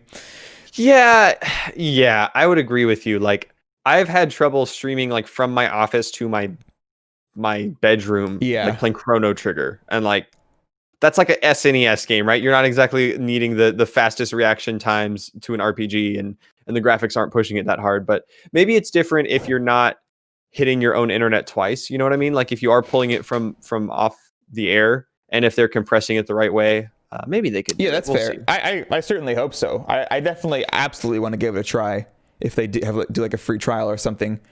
Sweet. And now that my Elite controller connects to my phone, man, yeah, I forgot about that. That's just portable Xbox life there. Begging for you to be like playing Master Chief while you're like in someone's car, just on your phone. Like, hold on, I gotta just finish this level. I had to get a stand now where like my phone connects to my controller. Be like a little DS. You know what? Sorry, you just reminded me. The very first Switch commercial ever had a extendo arm holder on the back of a car seat. Do you remember that? Mm-hmm. Yep, I do. Where is that? That's a thing, right? Is that out there? Does Nintendo sell that? Why would they advertise that if they don't sell that? That sounds incredible. Yeah, that's a good point. I did figure by now they would release like the official Nintendo car pull or something. It would be called like, it would probably be part of Labo. It would be cardboard. It would just be like a cardboard fold out arm. Oh no. Nintendo Automobile Labo. Automo Labo. Okay, there you go. We've got it. It's a Labomobile. So anyways, this week on Epic Games, you can pick up Torchlight 2 for free. Yeah, we mentioned that last week because we were so excited for it. Torchlight 2 is out there. That honestly, when I was looking through the different deals, I don't think there's anything we didn't mention in previous weeks besides that. Like all the monthly stuff for July is out. Yeah, we did mention them. Yeah. We already mentioned Torchlight 2. So if you're looking for deals right now, we're in that like calm after the storm of the summer sale. So we're just kind of chilling out right now. Shall we head into our question and answer section? I can't think of any highlights.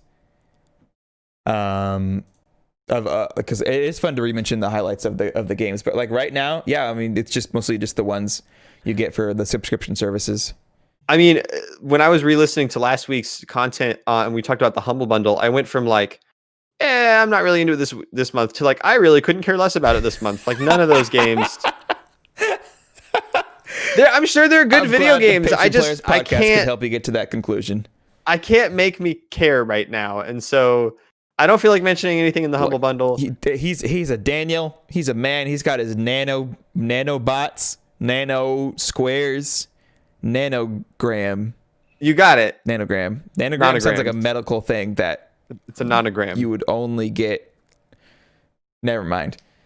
Yeah, let's look at some questions. All right. Well, as always, if you would like to send us questions, we got a couple ways to do that. If you are following any of the various notification outlets of Patient Players, that means things like social media like Twitter, that means things like the Discord or our Twitch channel. You can watch us do our live recordings each weekend, like our live Twitch audience is right now, and you can ask us questions through the Twitch chat. You can send us questions on our Discord, which you can find at patientplayers.com/Discord. And that Discord is going to have a podcast questions tab. You can submit questions. We do go through those each week. So we will pull questions out of that channel to answer. If yours doesn't get answered right away, we might come back to it in a future week. And then the primary source of our questions come from the email address. I'll say it again, patientplayerspodcast@gmail.com. And we shall take it away with a couple good questions. I think we have a couple emails and a few of the Discord questions that we're going to go through today. And then, of course, anything from the Twitch chat that happens to come up. Sweet. Take us away with the emails, Jordan. With the emails, well, our usual writer, Miranda, writes us. Mm-hmm. And the subject is, it's a Mario. Oh, good. Yeah. So, hello, patient players. It's me, Miranda. Oh, I thought it was Mario. We've been lied to. I was wondering, what is your favorite Mario game out of all of them? And also put the Mario games in order from your favorite to least favorite, please. Signed, Let's go. Isn't that like 50 games? Like, are we counting like Mario teaches typing and like all the Mario Karts? Like, what are we? I did a little research because I might have peeked at this question earlier. There are 328 Mario games if you're counting every single Mario Party, Mario Kart, like you said, Mario teaches typing. Well, what about like Punch Out, where Mario's a cameo? Like, I don't surely think that one doesn't count. I don't think that was counted. It did count a bunch of Donkey Kong ones where you play as Mario. And yeah, so I got like my top 7 Mario games out of the 300 ones. Wow, this seems unfair. You sat there and prepared like a top 10 list without me, and I'm supposed to just come up with all the Mario games on the fly? You see, you're a smart guy, Daniel. You can do this kind of stuff on the fly. I could definitely not. As I was looking over this list, I was like, oh yeah, I wouldn't have thought to say that. So we can just do like top 5 or just like honorable mentions. Like, I'm just gonna list Mario games. I know that, Mario Tennis is a Mario game. That's one. Mario Kart's also a Mario game. That's another one. Well, the original question was, what's your favorite Mario game? That's true. Okay, I'll think about that one. You give us your top 15 in order list. Oh my word! So, I think by decade. I think my one that I came to was Mario Galaxy 1. Okay. On the Wii. As your favorite of all time. Yeah, and then like I was also like, but Mario Odyssey is incredible. Mario Sunshine is incredible. Yeah. Super Paper Mario, not a publicly popular one, but I loved it. Yeah. Mario 64 DS, Mario Kart 8 Deluxe, newest and best, and then Mario Party 7. I feel like after the 7th one, they kind of went downhill, so I was okay with putting 7 on there. No. 5th is where it's at. 5th has the best mini games. I never played 5th. I'm sure it's great. 5th is the best one. Was that GameCube? Yeah. Oh, wow. It had the best mini games, and on top of that, it had a beach volleyball like total side mode that was super fun on its own, and then it had a straight up BattleBots mode where you build a robot out of like 4 different pieces. You had like an arm cannon and legs and a top and part, and you like unlocked them by playing the game, and then you like pit them in BattleBot tournaments, and it was awesome. Mario Kart 5 was amazing. They made Mario Party 3 different Mario Party games for the GameCube. 4, 5, 6, and 7 are all GameCube games. Wow, times have changed. Yep. Now 1, 2, and 3 were all one game per console, and if it sucks, too bad. Yep. Crazy. Yeah, those used to come out like crazy, but then they were all actually the same. Like if I wasn't a kid, I don't think I would have enjoyed all of them because they were all kind of the same. Mm-hmm. But 5 was the best out of the 4, 5, 6, 7. 5 was the best. Okay, interesting. Does Smash Bros count as a Mario game? I would. Yeah. Then that's definitely my favorite. Okay, yeah, no, yeah, I'll counter that. I'll count that. Yeah, to just take Mario, have him hitting people really hard, and there you go. That's having him punch his enemies. That's my favorite Mario game. I do actually like playing Mario in Smash.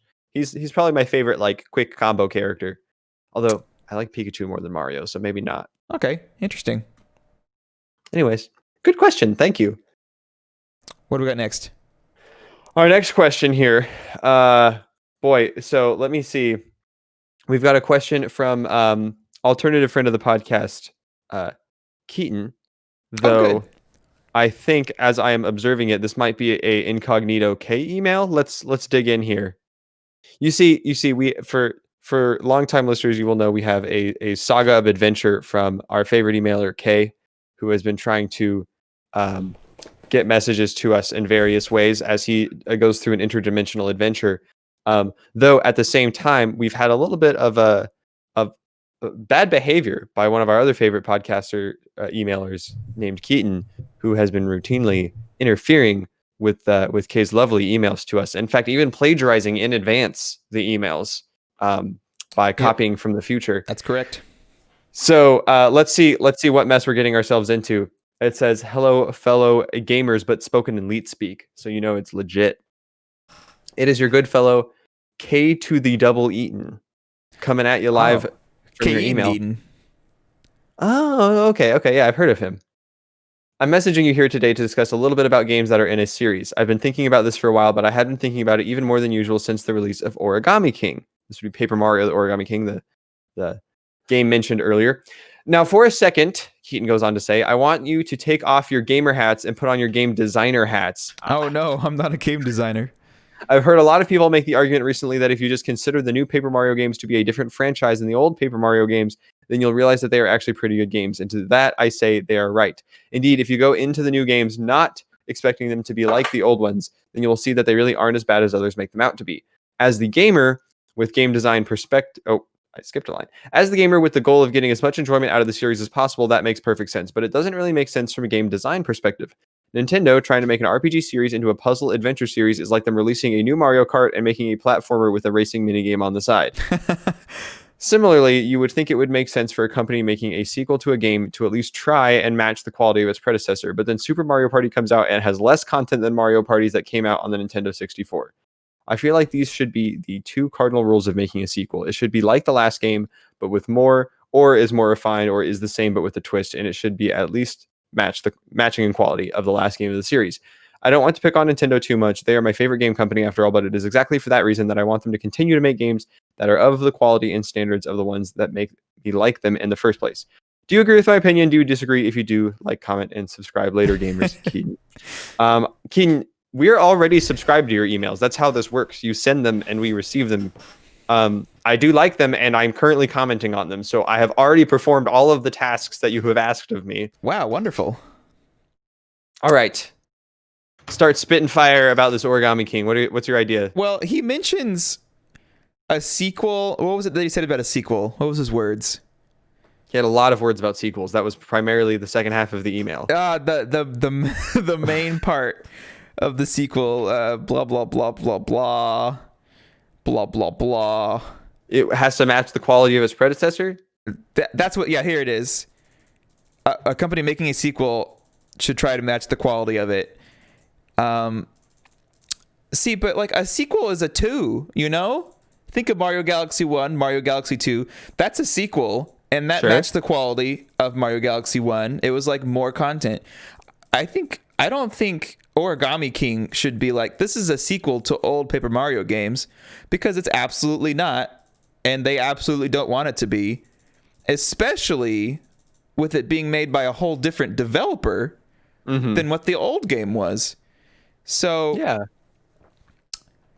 I like what he said, and I agreed with this too, where once you realize that they are, like, in essence, 2 different Paper Mario series. You have Paper Mario RPG, and you have Paper Mario, let's call it like the EA branding, you know, well, like Paper Mario 2020. It's like they are absolutely different games, and when you realize that you shouldn't be judging these ones made by so and so to be sequels or continuations of the old ones, then it's like, oh, okay, then they're still actually fun. It's just really hard to miss what was already so good, and why they would want to change what was already so good, even though what you got now is still good. As I was saying earlier, it's still good, but it's different. That's what I say. And I think that there are some things I agree with, and there's some things that I just don't think that Keaton is looking at in the right mindset. So this one, the biggest thing I have, I'll call out, and then I'll talk about a few other things. But the biggest thing, I'm really surprised that Keaton took this approach to it, considering that I know Keaton has like experience designing games and is kind of an industry insider. But he talks about quality like it's a decision. He talks about, like, if I'm going to make a sequel, it needs to be at least as good as the last one. Like, I don't think there's anyone in the world that's out there like, I'm going to make this game worse than the last one, right? Like, no one's out there doing that on purpose. That's it's just a matter of, I would imagine it's both like skill and luck of the developers, and also budgeting and funding and just like the financial situation, right? Like, some games are not given as much money on purpose because they don't need to be as high quality. So in that sense, I can see, like, you do have a little bit of a slider on the quality of the game. But on the other hand, like, people have tried really hard and made very expensive games that's put a lot of money into that sucked.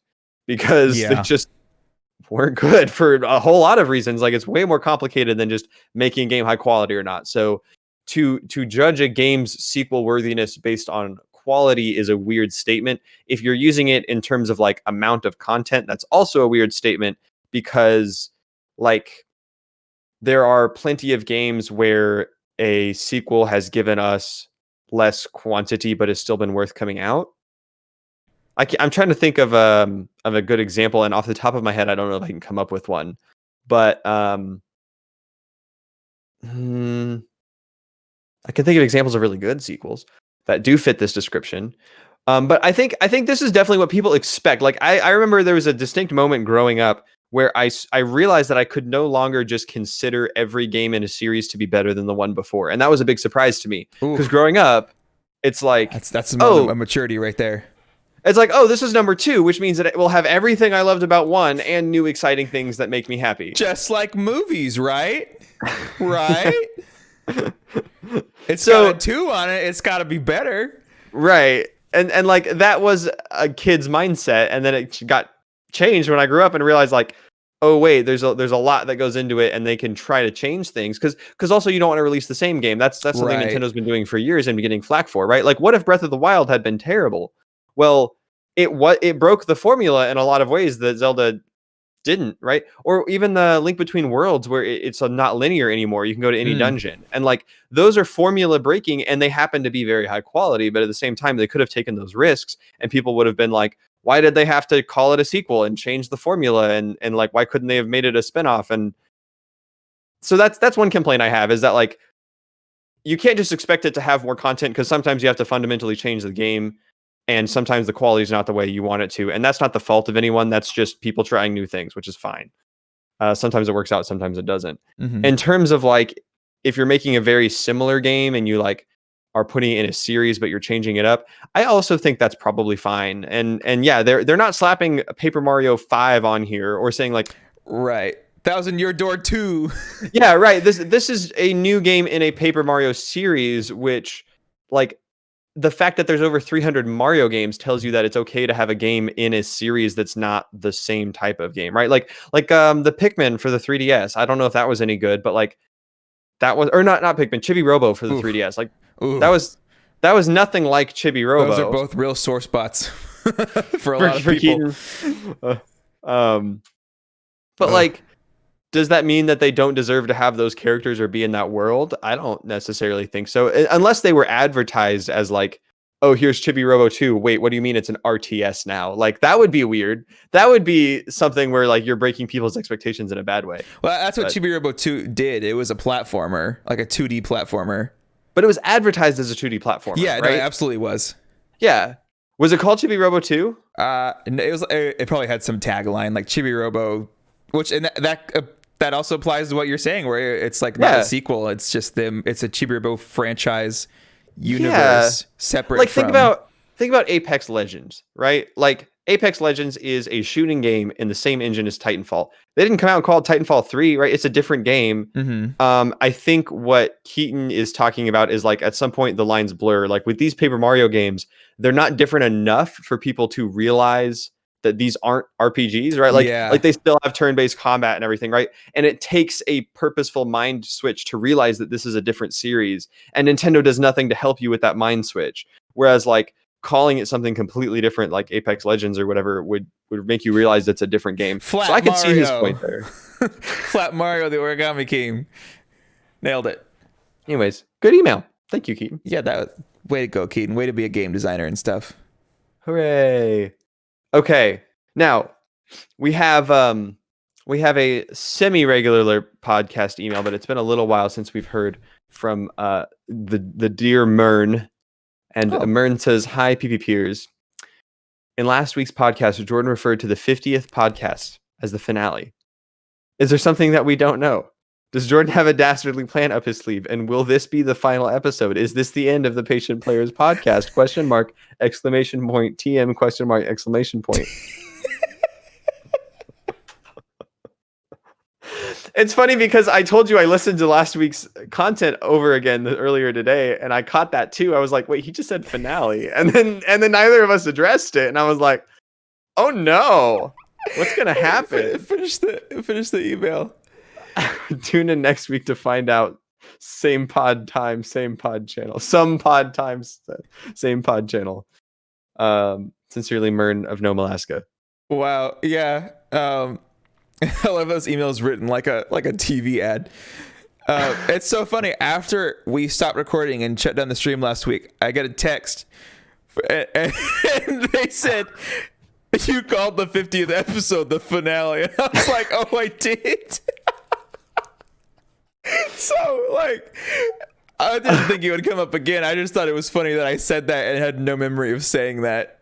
The good news is we already have an episode title for the 50th episode. Oh, the it finale? hasn't even started. It hasn't even started yet, but we already know what the 50th episode is going to be called. Oh my word! Whew. Oh boy! That's great. Thank you for emailed about that.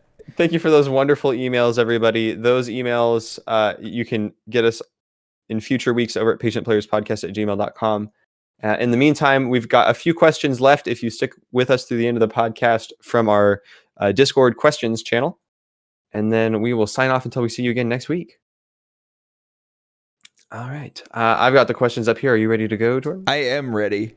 Okay, take us away. This our usual Discord questioner of brilliance. I was going to be prepared this time. I was not going to have a single question that I'm like, oh, I don't know. I'll find out next week. I wrote down stuff. We picked out a few, and I wrote down answers. So Jordan, I want you to tell me, what animal companion would you have? No, I'm still working on that one, actually.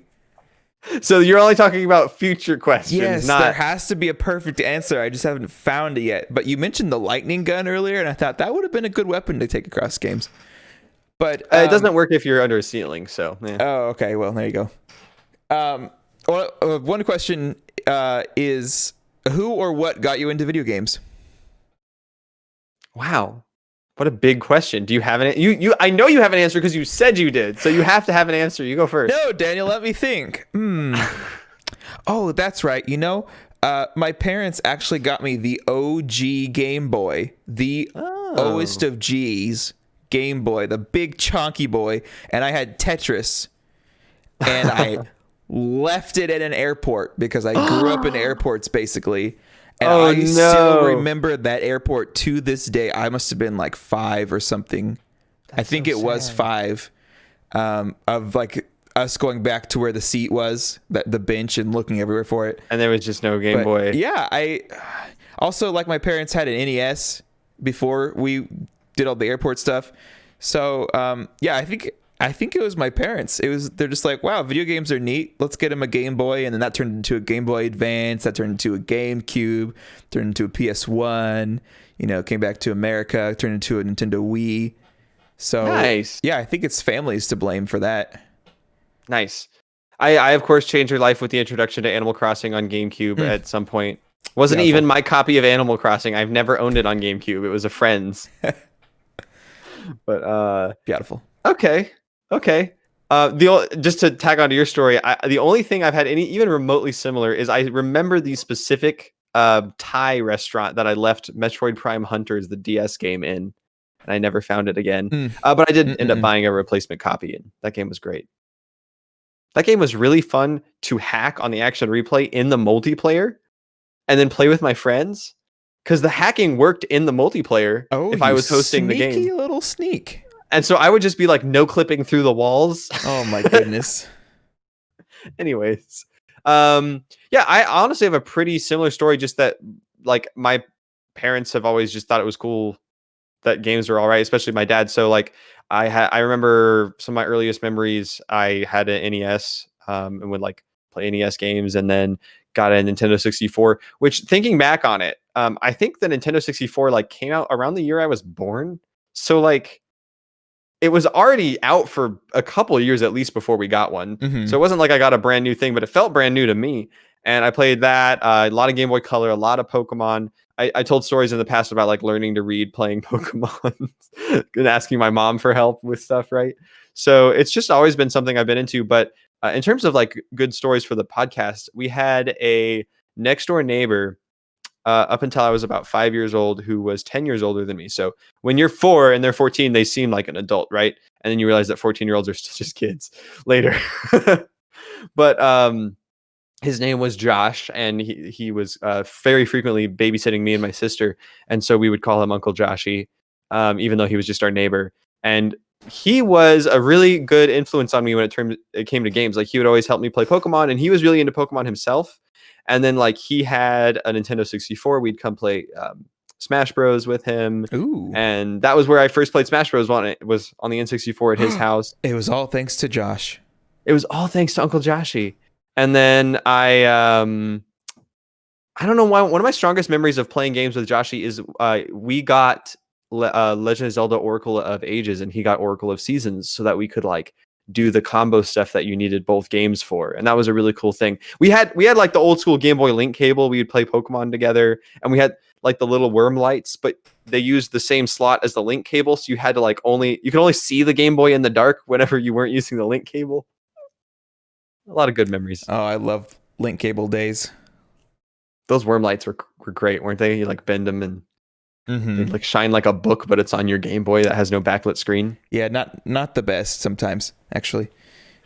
Did you know that you guys remember from 2 weeks ago the story of me discovering VR, where I had that moment where it clicked and I like turned my head in VR and it all made sense? I still remember playing a Game Boy Advance next to my friend playing a Game Boy Advance SP in the car, and we were driving on someone's parent was driving on the highway, and we went under an overpass where the lights cut out for a second. And I was like, oh, you learn to like see them coming and be like, oh, I'm not going to be able to play the game for a second, so you like pause it. And I paused, and he just kept playing because the light was on. He had a backlit screen, and I was like, it all makes sense now. Everything is connected in my brain. And your mind has been blown ever since. Game Boy SP is still a fantastic device. And Daniel's phone to this day is not even backlit. Nope, never been able to find anything like that, Jim. Oh gosh, imagine a phone like a modern day like iPhone that's not backlit. You have to get like a little worm light for it. You walk outside. Shoot. Oh my goodness. Okay. Our next question from the Discord chat is going to say, if you could turn any movie or story into a playable video game, which one would you choose? Okay, I was going to go first, but your look of shame immediately made me realize that I had to ask you first. Please. Daniel, I want to say I've mentioned it before, but I have a dream. Okay. I have a dream that one day the Lego Bible video game will be a thing. I think I've thought about this for like 10 years of my life. I would love that. I would love everything about that. Do you have a God minifig? Oh, of course not. No. I would say like not even Jesus is playable, but you could play as everyone else. Wait, oh my gosh. Now, okay, or all of the ideas is invincible in my brain as well. What? All of the ideas about this just popped into my brain as well. You wouldn't do it with the voices like the modern ones, right? It would be like the weird fake language. Absolutely, like mumbling through the Bible. Oh my word! Like Moses, like let my people go, just and like little Lego frogs, and the Pharaoh's like, man, I need it to happen. I never knew how badly I needed the Lego Bible video game until you said those words, and it's not going to leave my mind. It would be the perfect Bible game. People have tried for years. They can't do it. This would be the pinnacle of it.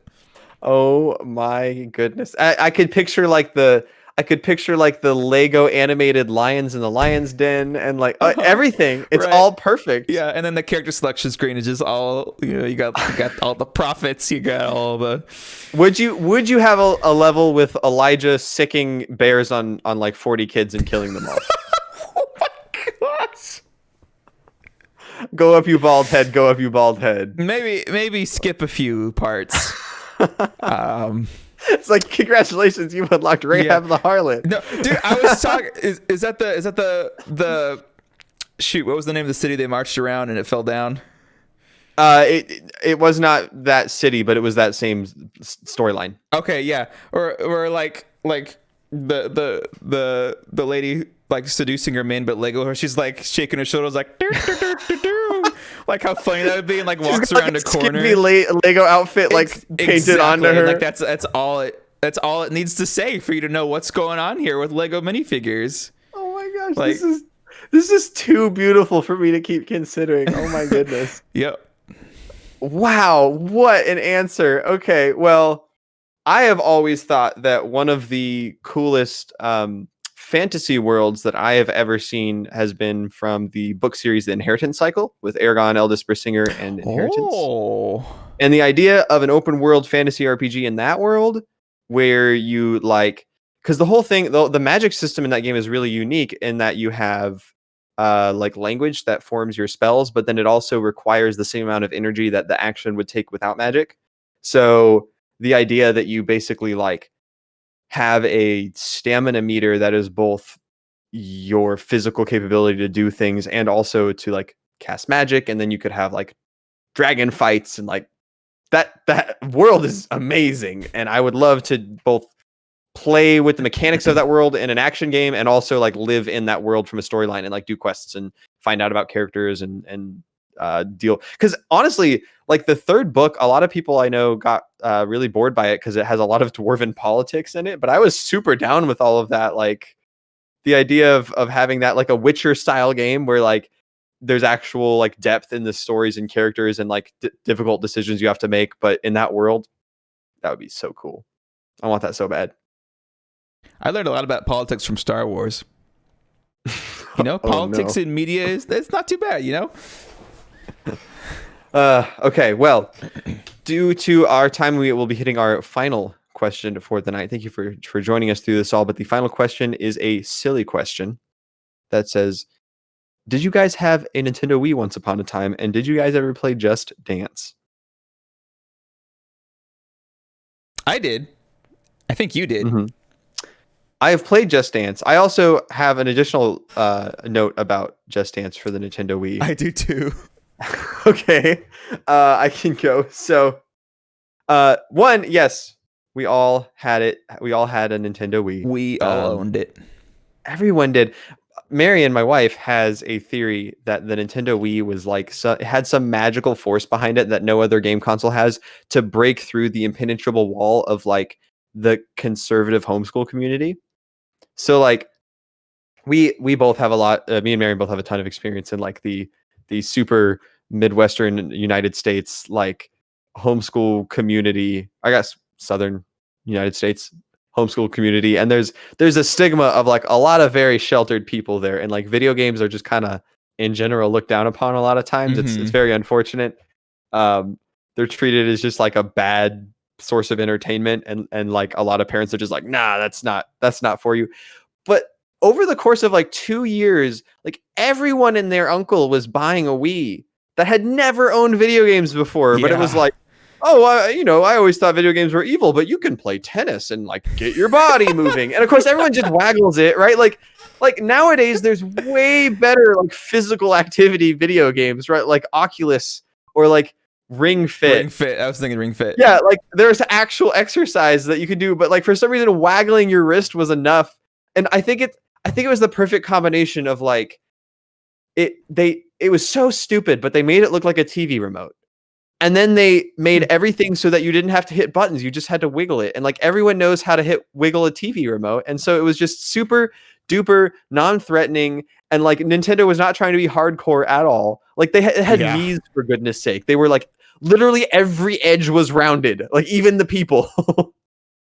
And it was just such a friendly device that it was so non-threatening that all of these super duper restrictive conservative families were oh yeah, I've never played video games, but we have a Wii. And that's become a joke with me and Marion of oh yeah, I would never play video games, but I have a Wii. Yeah, it's outside the realm of video games. A Wii is its own category. It's its own phenomenon. And that's why last week when I was talking about the Nintendo Switch, it was I know it's big and it might have the sales of the Wii, but I would be shocked if it ever grew to that size. But you and I have talked about how so many of our friends that aren't typically into games have been getting Switches, especially with the quarantine. Yeah. But I don't think it's hit that level yet, right? I'm not seeing people who no, you have to spend 8 hours a day outside or else you're not a real human. and then they go and buy a Wii. I'm not seeing that with the Switch yet. Yeah. What's your Just Dance thing? It should have just come with a fitness game on the Switch, and there you go. Just something to wiggle those Joy-Cons. That's true. I mean, they could have packed in 1-2 Switch, but that had to be what, like $50 or whatever. Yeah. I think the only time in my entire life that I've played a Just Dance game was at your wife's birthday party. Oh yeah, before when we were just dating, like forever ago. Yeah, back in the day. Yeah, like I think that's the only time I've ever played Just Dance. It just killed it.